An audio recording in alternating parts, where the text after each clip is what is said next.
This year, Renee Montgomery is focusing her efforts on off-the-court initiatives. It's just not about basketball right now. First episode of Remotely Renee. I just became an owner of the team, The Beast. I already have a foundation. Really, I'm going to focus on voting. You are busy. How did I get here? We have to go back to the beginning.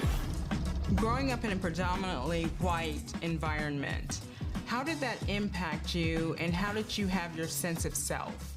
I got comfortable being uncomfortable pretty young. Like Black History Month was a nightmare for me because you just want to fit in. But the way that I always kept my self-worth is both of my parents graduated from an HBCU.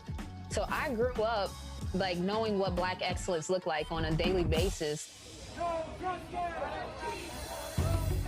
When did you know that social justice reform was going to be your passion? 2020, I would say during the quarantine, I found myself kind of just like everyone else watching the news in shock and dismay to see someone murdered on national television.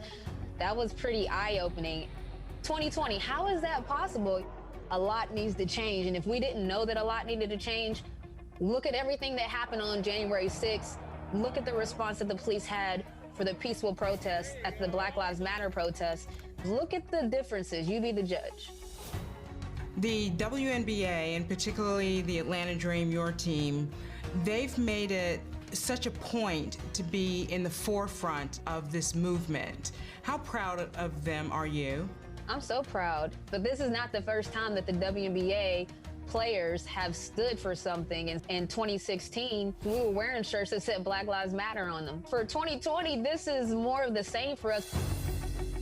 Georgia Democrat Raphael Warnock will unseat Republican Senator Kelly Loeffler. There is a movement.